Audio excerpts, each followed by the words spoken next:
나를 지으신 이가 하나님, 나를 부르신 이가 하나님, 나를 보내신 이도 하나님, 나의 나 된 것은 다 하나님 은혜라. 나의 달려갈 길 다하도록, 나의 마지막도 다하도록, 나로 그 십자가 함께 하시니, 나의 나 된 것은 다 하나님 은혜라. 한량없는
같이 묵도하심으로 강림절 두 번째 주일 예배를 하나님 앞에 드리도록 하겠습니다.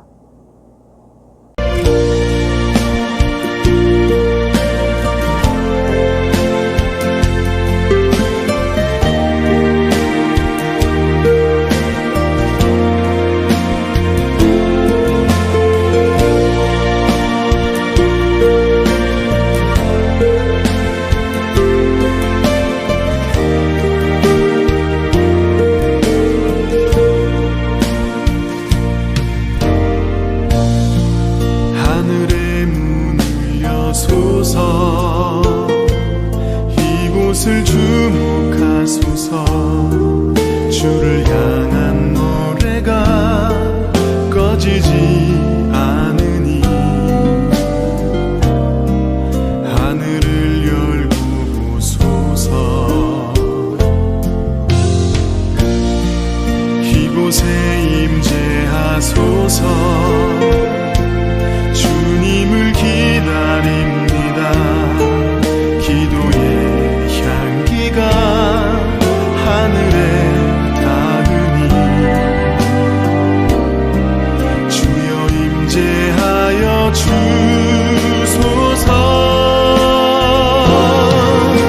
이곳에 오셔서 이곳에 앉으소서. 이곳에서 드리는 예배를 받으소서.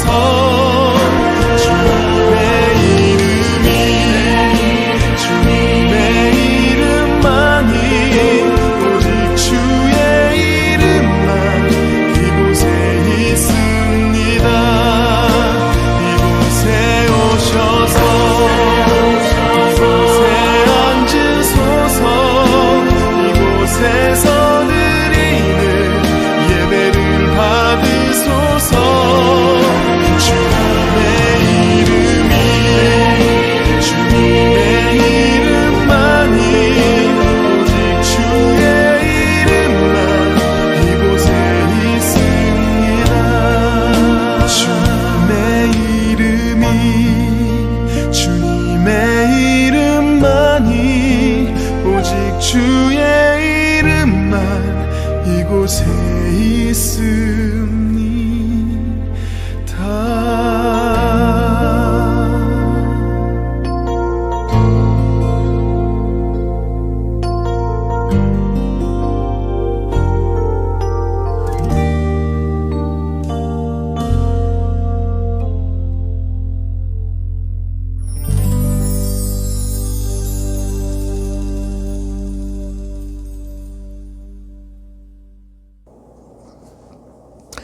여호와께서 이같이 말씀하시되 하늘은 나의 보좌요 땅은 나의 발등상이니 너희가 나를 위하여 무슨 집을 지을꼬 나의 안식할 처소가 어디랴.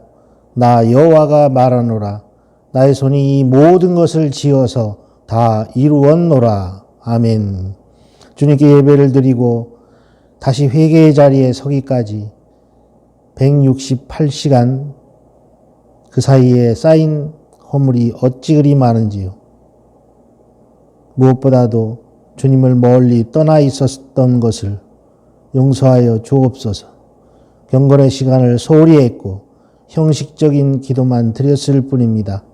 그러나 죄인일지라도 회개하는 우리의 예배를 기뻐하시는 아버지 하나님, 하늘 보좌를 높이 펴시고 땅을 발등상 삼으신 아버지께서 저희들의 예배를 받으시기 기뻐하시니 감사가 넘칩니다. 우리의 예배가 하늘 보좌를 움직이는 힘이 있음을 오늘의 예배를 통해 깨닫게 해 주옵소서. 어려운 시절을 견디도록 예배를 통해 하나님의 온전하신 뜻을 우리 모두 알게 하여 주시옵소서. 예수님의 이름으로 기도하옵나이다. 아멘. 다 같이 사도신경으로 신앙 고백 드리겠습니다.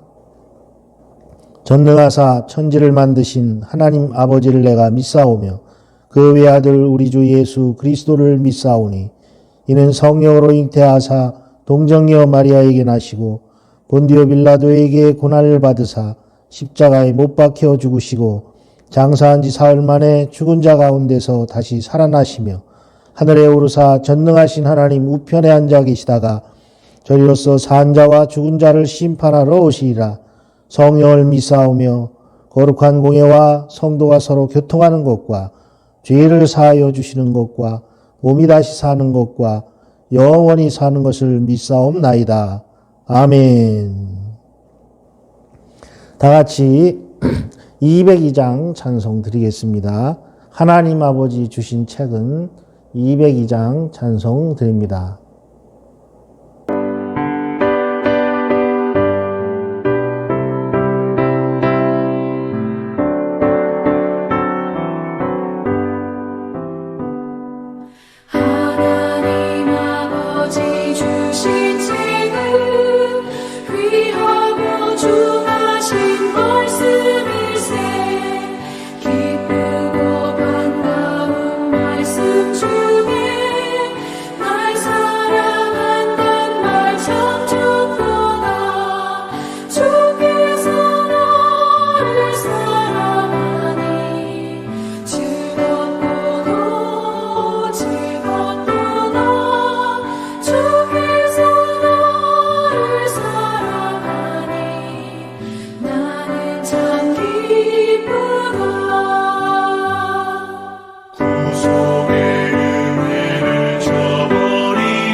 주께서 나를 사랑하니 즐겁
우리를 대표해서 김성복 장로님께서 기도해 주시겠습니다.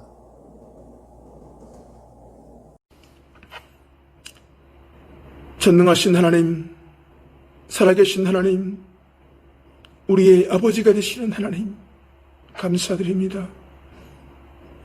예배드릴 수 있도록 도우셨어.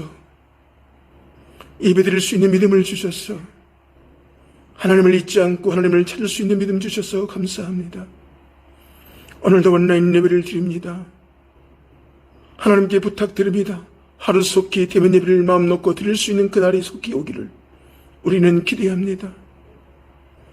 지난날의 모든 과거와 지난날의 모든 허물과 지난날의 모든 교만을 용서하시고 속히 문을 여시어 하나님께 나아갈 수 있는 성전에 우리 함께 모여 예배할 수 있는 그날이 속히 오기를 기다립니다.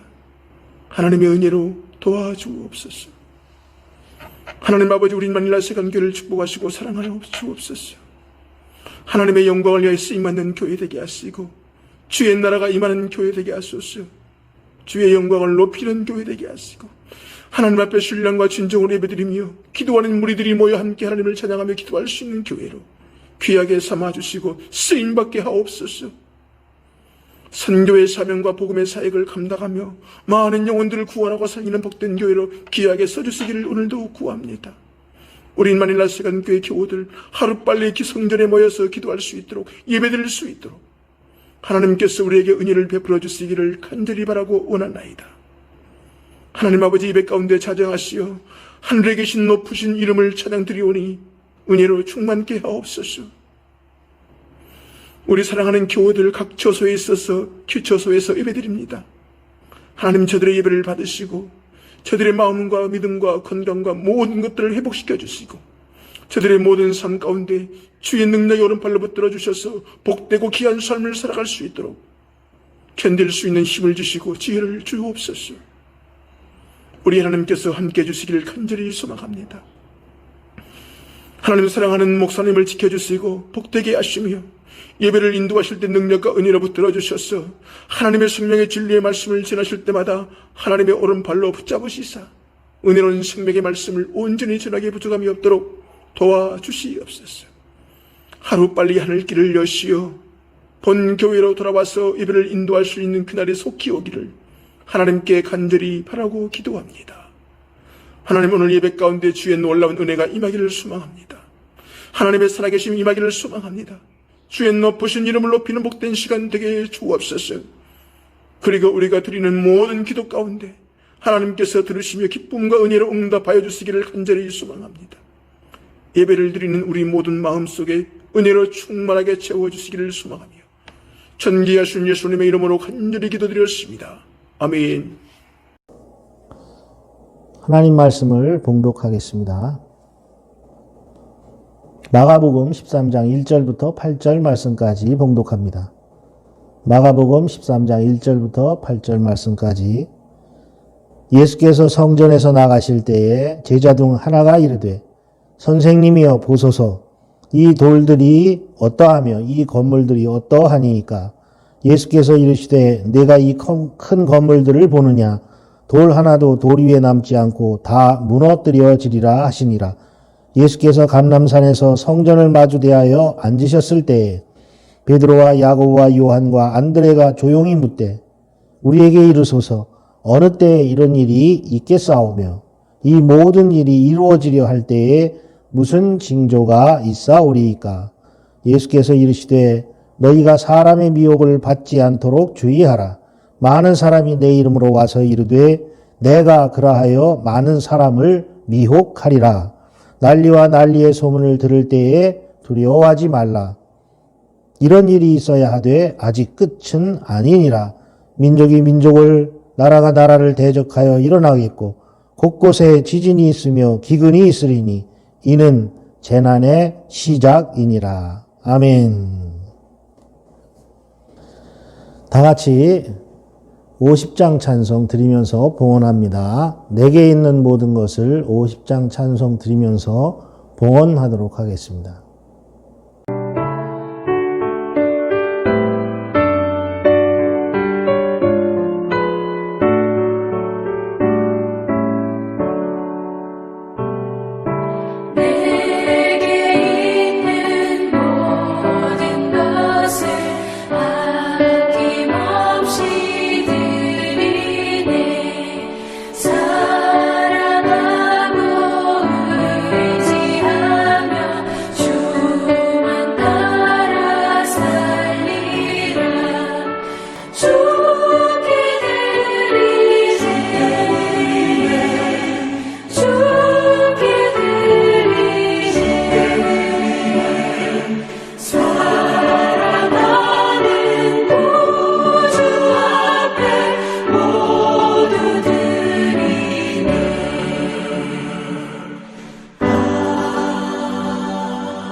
봉헌을 위해 기도드리겠습니다. 은혜가 풍성하신 아버지 하나님, 지금 이 시대가 그 어느 때보다 주님의 위로와 치유가 필요한 때라는 것을 깨닫게 하시니 감사합니다. 우리가 주님의 손과 발이 되어 이 아픈 세상을 치유해가는 성도들이 되게 하여 주옵소서. 오늘도 거룩한 주일을 맞아 우리에게 허락해 주신 많은 것들을 헤아리며 감사하게 하시고 이 한 주간도 주님의 은혜 아래 살게 하여 주시옵소서. 마음과 뜻과 정성을 다해 드리는 예물을 연락하여 주시고 예물을 드리는 손길 위에 영육의 축복을 허락하여 주시옵소서. 드려진 우리의 예물이 복음을 위해 그리고 주님의 교회를 위해 복되게 쓰이게 하여 주옵소서. 적은 것도 기쁘게 받으시는 아버지 하나님, 경제적으로 힘들고 어려운 중에도 주님을 예배하며 빈손을 보이지 아니한 하나님의 백성들을 기억하여 주시옵소서. 하나님께서 베푸시는 영적인 축복과 더불어 육신의 삶에도 은총을 베풀어 주옵소서. 모든 어려움과 질병에서 지켜주시고 건강한 삶을 허락하여 주시옵고 사업과 일터를 지켜 주옵시며 가정과 자녀들의 삶에 평안을 내려 주시옵소서. 예수님의 이름으로 간절히 축복하며 기도하옵나이다. 아멘.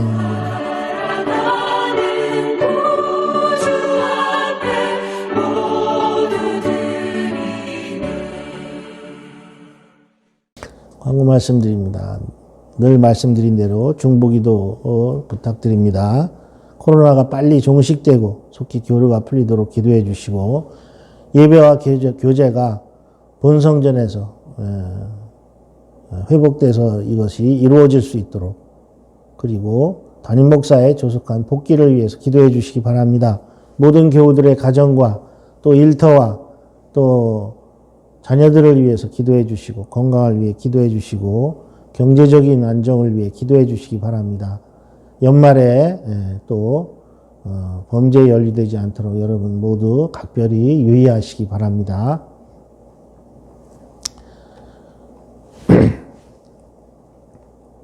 오늘은 미래를 예비하는 그리스도인의 삶이라는 제목으로 여러분과 은혜를 나누고자 합니다. 오늘 본문을 보면 예수님은 제자들이 헤롯 대왕이 짓는 그런 성전의 위용에 관해서 아주 감동을 받아서 무심코 한 말에 대해 그 성전의 운명에 관한 놀라운 말씀을 주님께서 해주셨습니다. 운명은 그 주관하는 분이 계십니다. 모든 피조물의 운명, 그것은 창조하신 분이 주관하시는 것입니다. 예수님 당시 헤롯 성전은 그 당시 세계의 불가사의한 그러한 건축물 가운데 하나로 꼽혔습니다. 첫 번째 지은 솔로몬 성전은 이미 파괴됐고 또 주전 6세기에 바벨론 포로로 잡혀갔다가 돌아와서 에스라가 다시 지은 그런 두 번째 성전도 아니었습니다. 두 번째 성전은 주전 2세기경에 셀루키드 왕조에 의해서 완전히 더럽혀졌습니다. 그때 유다 마카비가 일어나서 그 성전을 정화하고 하는 의식들을 하고 다시 회복시켰지만 그러나 그 성전은 또 퇴락되어서 나중에 헤롯 대왕이 유대인들의 마음을 얻고자 이 성전 대건축 역사를 일으킵니다. 그래서 헤롯 대왕에 의해서 다시 지어지는 것이 제3성전입니다. 이 헤롯 대왕의 성전이 지어지면서 엄청난 규모로 확장되던 시기였습니다. 이 성전은 주님이 오시기 20년 전부터 시작된 대규모 성전 재건축 사업이었습니다. 이것은 예수님 당시에도 진행 중이었습니다. 그 성전은 당시 예루살렘 도시 면적 전체의 6분의 1 정도에 해당하는 것이었습니다. 성전 본건물뿐만이 아니라 현관이나 행각이나 또 각색의 그런 작은 건물들, 성전 지대 주변에 이 모든 그런 복합적인 건물까지 합쳐서 아주 복합 건물, 장엄한 복합 건물이었습니다. 제자들이 언급한 그 돌들은 성전을 건축할 때 쓰인 돌들은 흰 돌로 가로가 7.2m, 또 세로가 2.5m, 높이가 3.5m에 이르는 무게는 1톤이 넘는 그런 것들이 있었습니다. 이러한 돌들이 하나도 남지 않고 다 무너질 것이라는 예수님의 말씀은 제자들에게는 참으로 믿기 어려운 그런 무서운 말씀이었습니다. 감람산은 예수님이 당시 이 성전을 내려다보면서 말씀을 하신 이 감람산은 예루살렘 동쪽에 있고 선지자 스가랴가 메시아가 다시 영원한 나라를 세우기 위해 다시 오실 때에 바로 이 산 위에 서실 것이라고 예언했던 곳입니다. 그곳에서 주님이 말씀을 하셨고 그곳에서 제자들 중 4사람이 예수님의 말씀하신 참 의미가 무엇인지 또한 그러한 파괴가 언제 있을 것인지 알고 싶어서 주님을 찾아왔습니다. 그들이 관심을 가진 그때 당시에 제자들이 12사도가 있었고 그리고 예수님 당시에도 예수님 승천하실 때 500여 문도가 예수님 승천하는 걸 바라봤다고 그랬습니다. 그러니까 당시에 수백 명의 사람들이 예수님 지근거리에 있었던 거죠. 그러나 그런 데에 관심을 가진 사람은 제자들 중에서도 4사람 뿐이었습니다.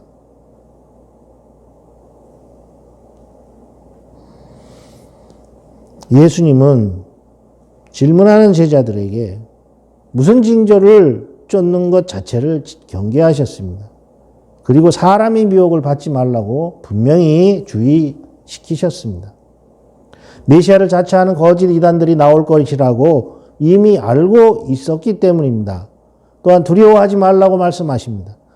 정치 상황이 악화되고 질병과 재난, 전쟁과 전쟁의 소문이 온 세상을 또 파괴하는 그런 일들이 일어날 때에도 예수님은 하나님에 대한 신뢰를 잃지 말고 그리고 두려움을 버려라 라고 말씀하셨습니다.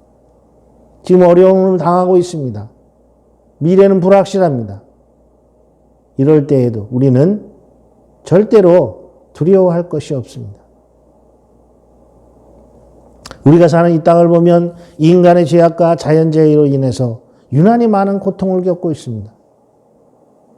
올해 초부터 휘몰아친 코로나 바이러스의 그러한 피해가 상상을 초월할 정도로 비참하고 그 후유증도 오래 갈 것입니다. 한국도 지금 3번째 이런 유행이 시작됐고 또 조류독감이라 불리는 A가 퍼지기 시작했고 또 아프리카 돼지열병이라든지 지금 사람과 짐승들이 모두가 다 질병의 고통에 시달리고 있습니다.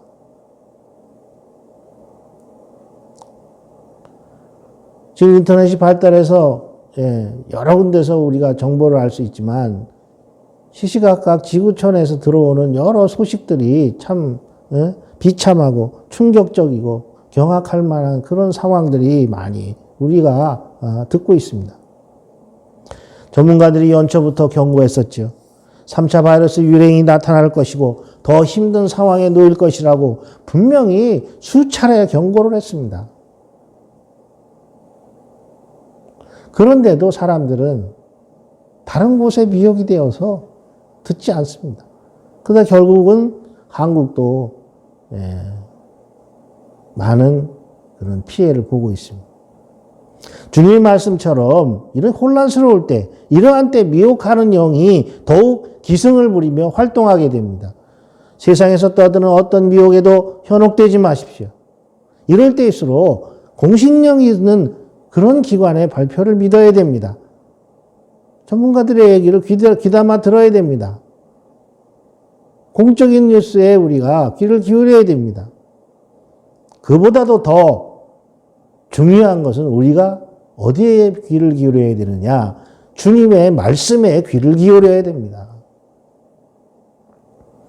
주님은 온 세상의 시작과 끝까지 모든 일어날 일들을 말씀하셨습니다. 그리고 우리가 어떻게 살아가야 할 것까지도 다 말씀하셨습니다. 인간은 큰일을 겪을 때면 참으로 무력감을 많이 느낄 때가 많습니다. 인간의 무력함을 새삼 인정할 수밖에 없는 그런 일들이 많이 일어나고 있습니다. 사실 한 치 앞도 모르면서 현실에 눈과 발이 묶인 채 바둥대는 그러한 사람들의 모습이 안타깝게 여겨지죠. 예수님도 마찬가지셨습니다. 오늘 하나님이 주신 본문에는 자신들이 맞이하게 될 미래의 일들에 대해서는 무관심했던 제자들과 이미 미래에 닥칠 일을 내다보시며 말씀을 나누시는 예수님의 모습이 대조적으로 나옵니다. 그래서 성전 파괴에 대해 특별한 관심을 보였던 4명의 제자, 베드로와 야고보와 요한과 안드레에게 예수님은 다음과 같이 미래를 내다보며 살아갈 것을 말씀하셨습니다. 미래를 내다보며 살아가라. 네? 그것이 첫 번째로 주님께서 하신 말씀입니다. 주님은 첫 번째로 미래를 준비하는 사람은 보이는 것 이면에 있는 실제를 보기 위해 애쓰는 자들이 되어야 한다고 말씀하십니다. 보이는 것 이면에 있는 것. 여러분, 미혹의 영이 판을 칩니다. 사람들이 가짜뉴스에 온갖 가짜뉴스에 현혹되어서 미국도 마찬가지고 한국도 마찬가지고 다른 나라들도 마찬가지입니다. 보이는 것 이면에 있는 것을 보지 못한다면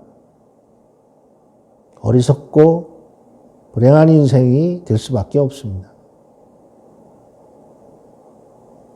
예수께서 이르시되 내가 이 큰 건물들을 보느냐 돌 하나도 돌 위에 남지 않고 다 무너뜨려 지리라 하시니라. 2절 말씀입니다. 말세가 되면 대체로 사람들이 어리석어집니다. 기술과학은 발달해도 이성적인 판단이 저하되고 온갖 미혹하는 그런 지식과 영들에 의해서 어리석게 되는 거죠. 팩트를 보십시오. 고대 유적들을 봅시다. 그것들이 지어질 당시에는 어마어마하고 웅장하고 화려하고 감탄할 수밖에 없었던 것이었습니다. 오늘날 과학으로도 계산이 안 되는 엄청난 건축물들이 많습니다. 뭐 이집트의 피라미드라든가,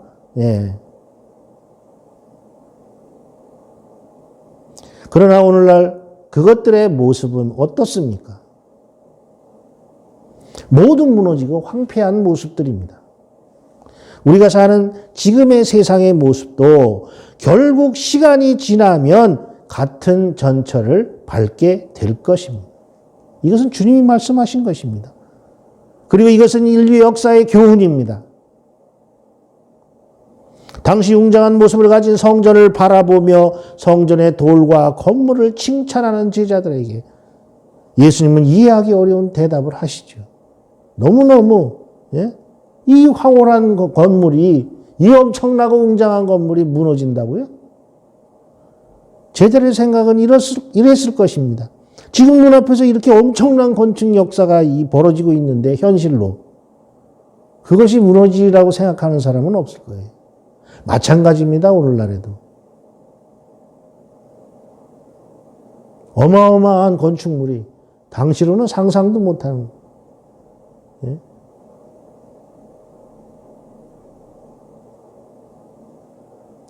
지상에서 1000m, 1km짜리 건축물들이 지어져요. 그러나 주님 말씀하셨습니다. 모든 인간들이 건축된 것은 다 무너진다고 말씀하셨어요. 성전이 무너지면 다른 건 다 무너지는 겁니다. 돌 위에 돌 하나도 남지 않고 다 무너뜨려지리라.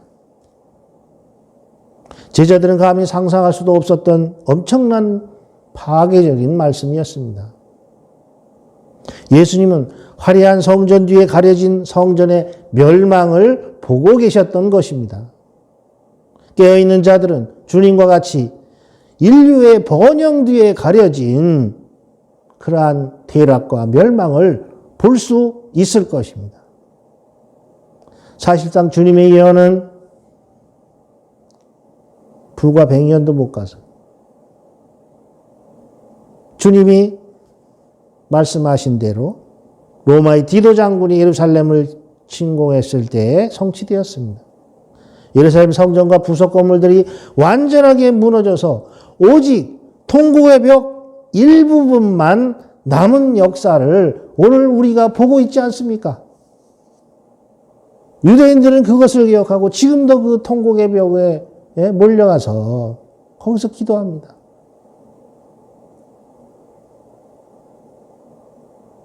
메시아가 왔다 간 줄도 모르고 다시 오신다는 것도 모르고 아직도 메시아를 대망하고 있죠. 지금 이런 상황들은 우리 눈으로 확인된 것입니다. 주님이 말씀하신 것들이 그대로 성취되었다는 것을. 오늘날 우리들은 어떻습니까?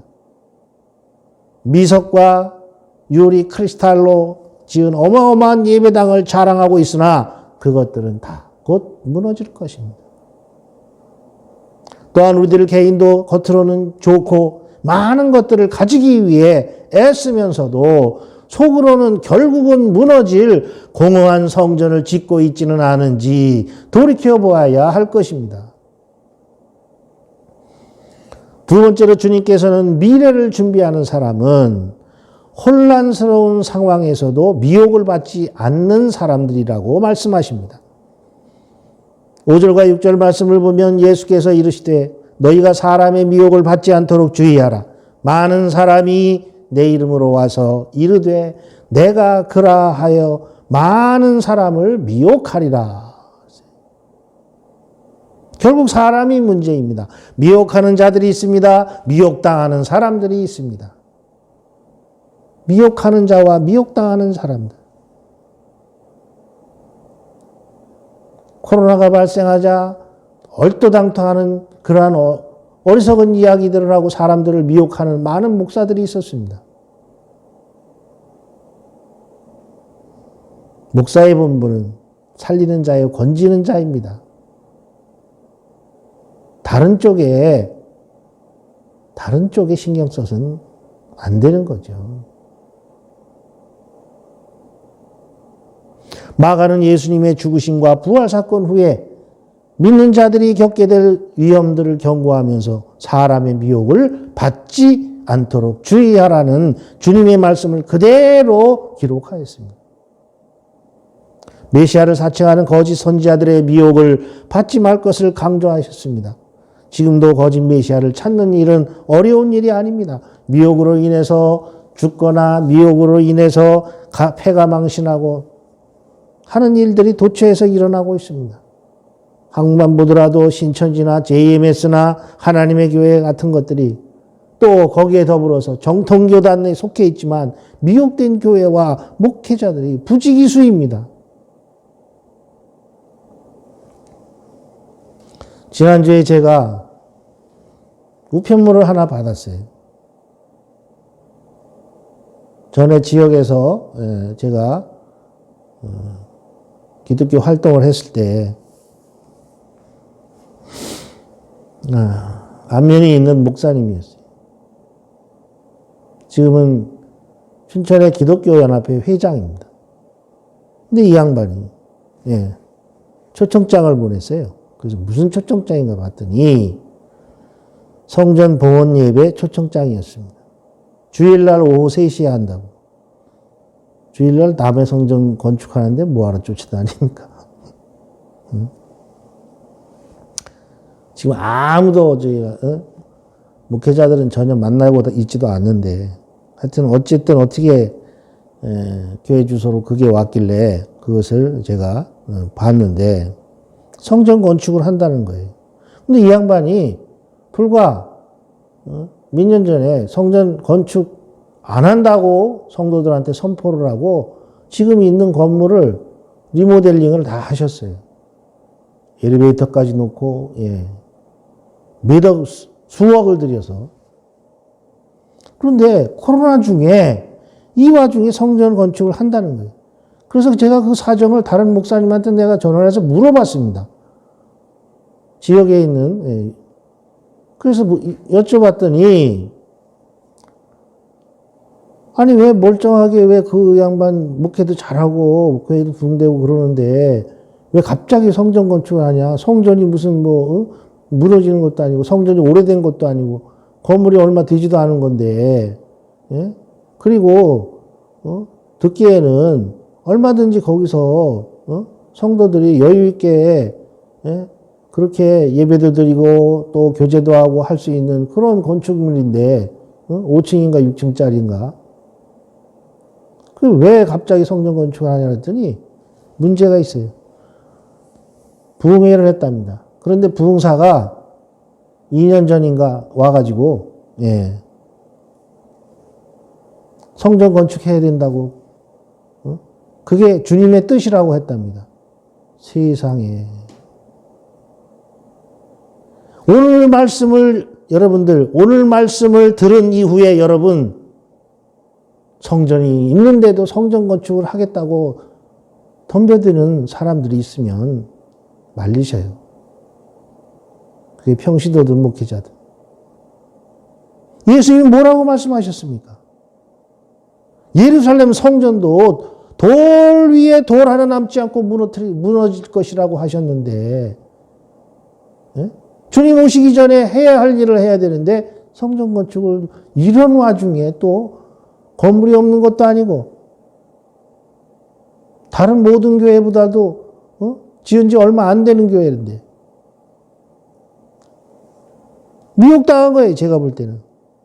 그리고서는 성전 봉헌 예배 초청합니다라고 하죠. 성전 봉헌은요 한 번뿐이 없는 거예요. 성전 봉헌은 언제 합니까? 성전을 다 짓고 난 후에 솔로몬이 봉헌식을 했어요. 다 짓고 나서 드리는 겁니다.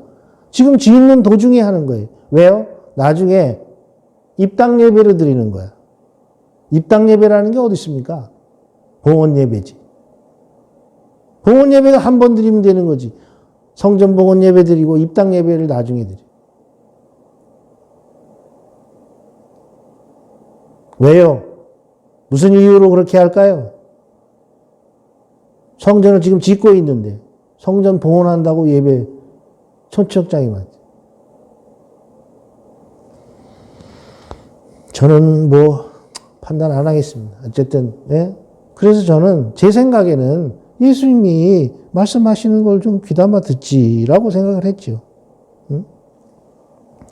주님께서는 메시아 예수가 아니라 메시아를 자처하는 자들이 거짓 선지자들이 나타나서 주님의 뜻이라고 이야기하고 미혹할 것이라고 했습니다. 속지 말 것을 엄중하게 경고하셨습니다. 속지 마십시오, 여러분. 성경을 보고 그리고 주님이 어떻게 하셨나를 그걸 확인하세요, 여러분. 세 번째로 주님께서는 미래를 준비하는 사람은 종말의 때를 두려워하지 않는 사람들이라고 말씀하십니다.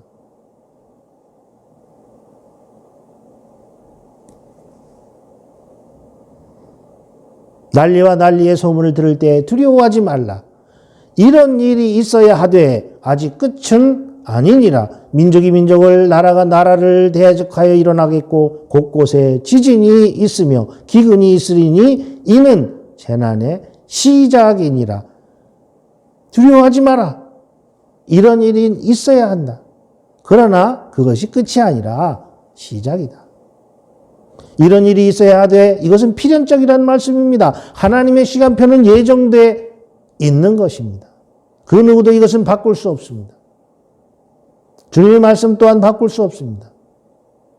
주님의 말씀은 모두가 다 이루어집니다. 주님은 또한 말씀하셨습니다. 두려워하지 말라. 두려워하지 말라. 아직 끝은 아니니라. 두려워할 것 없다는 말씀입니다. 끝이 아니라는 거예요. 예수 믿는 사람들에게 끝은 하나님 나라입니다. 예수를 믿는 그리스도인이라면 그러므로 두려워할 것 없다는 말씀이죠. 지진이나 자연재해들, 질병이 창궐할 때마다 시대의 종말 징조로 간주하며 떠들어대는 것은 잘못입니다.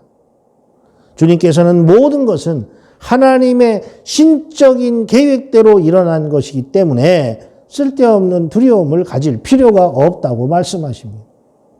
왜냐하면 그 하나님이 하나님의 백성들을 인도하시고 보호하시기 때문입니다.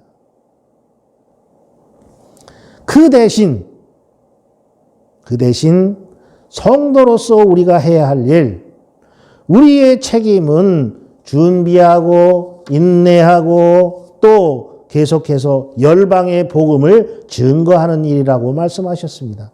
우리가 읽지는 않았지만 마가복음 오늘 말씀에 뒤에 나오는 마가복음 13장 10절의 말씀을 보십시오. 또 복음이 먼저라고 말씀하셨어요. 만국에 전파되어야 할 것이니라. 끝이 아니라는 거예요. 복음이 먼저 만국에 전파되어야 할 것이니라. 이것이 먼저 되어야 할 일입니다. 이것이 완성되기 전에 종말은 없습니다. 난 옛 아직 아니다라는 거예요. 복음을 전하는 일이 우리에게 주어진 과제입니다.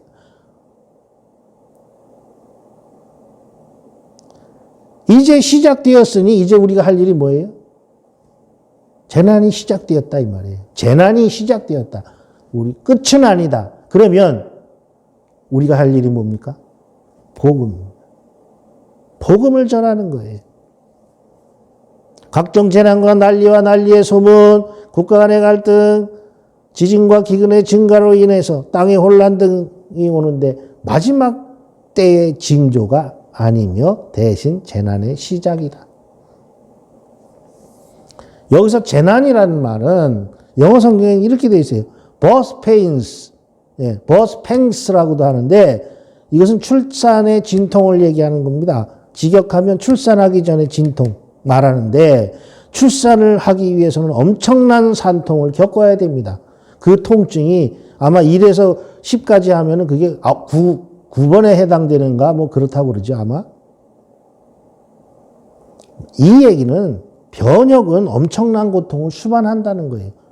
세상의 종말은요 새로운 변혁입니다. 새로운 시작입니다. 무슨 시작이요? 하나님의 나라의 시작입니다. 그래서 다른 의미로 재난의 시작이라는 말은 하나님 안에서의 새로운 시작이라는 의미를 내포하는 말입니다.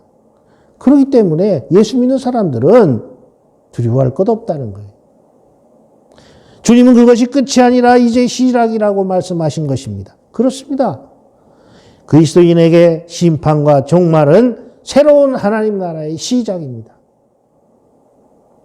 사랑하신 여러분, 미래의 세상과 개인의 삶의 궁극적인 방향은 하나님의 손안에 정해져 있는 것이지만 그러나 미래를 위해 예비하는 우리의 삶의 모습은 우리의 판단과 결심에 따라 다양한 모습으로 채워져 갈 수 있는 것입니다.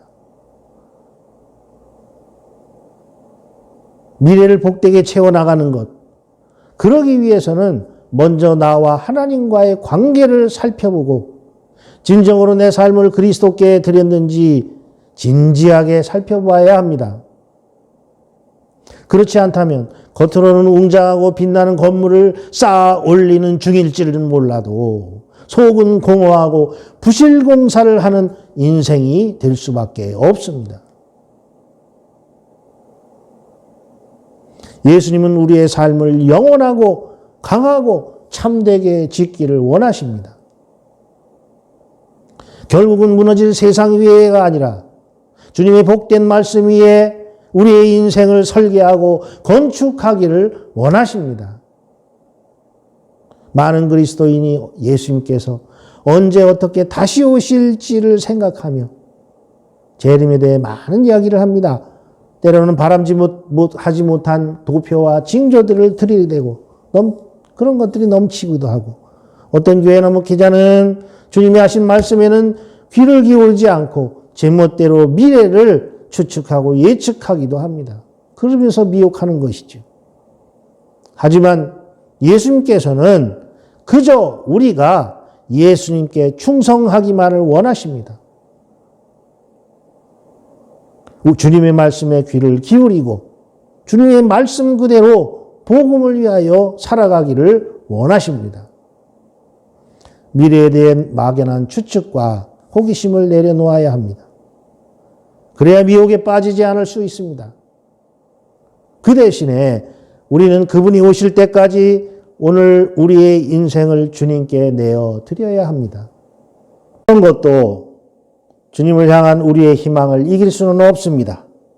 미래를 변화시키는 삶의 시작, 그것은 바로 하나님을 향한 우리의 신실하면서도 기본적인 믿음과 의지입니다. 사랑하신 여러분, 우리 모두 오직 주님을 의지하고 복된 미래를 소망하면서 다시 믿음으로 돌아가는 저와 여러분이 되시기를 주님의 이름으로 축복합니다. 기도하시겠습니다. 긍휼하신 아버지 하나님, 한 해의 마지막 달을 맞이하게 하시니 감사합니다. 갑작스레 찾아온 전염병으로 전 세계가 큰 어려움을 겪습니다. 일상이 멈춘 듯 했던 때도 있으나 시간은 한 달 한 달 흘러 이해 마지막 달에 이르렀습니다. 이 마지막 달도 모두 잘 견뎌내게 도와주시고 한 해의 갈무리를 잘하게 하여 주시옵소서. 어려움 중에도 주님께서 우리와 늘 함께 하신다는 것을 잊지 말게 하시고 미래를 내다보며 살아가게 하여 주시옵소서. 나의 아픔에만 매몰되어 살지 말게 하시고 나보다 힘든 이들을 살피며 살아가게 하여 주시옵소서. 예수님의 이름으로 기도하옵나이다. 아멘. 축도로 예배를 마치겠습니다. 이제는 우리를 광야의 길 만드는 자로 불러주시는 하나님의 사랑과 우리로 세례 요한처럼 주님의 길을 예비하게 하시는 그리스도의 은혜와 경건한 삶으로 주님의 길을 열어가게 하시는 성령의 동행하심이 주님이 오실 길을 준비하며 미래를 내다보며 살기를 다짐하고 세상으로 나아가는 모든 성도들 위해 이제부터 영원히 함께 하시기를 간절히 축원하옵나이다. 아멘.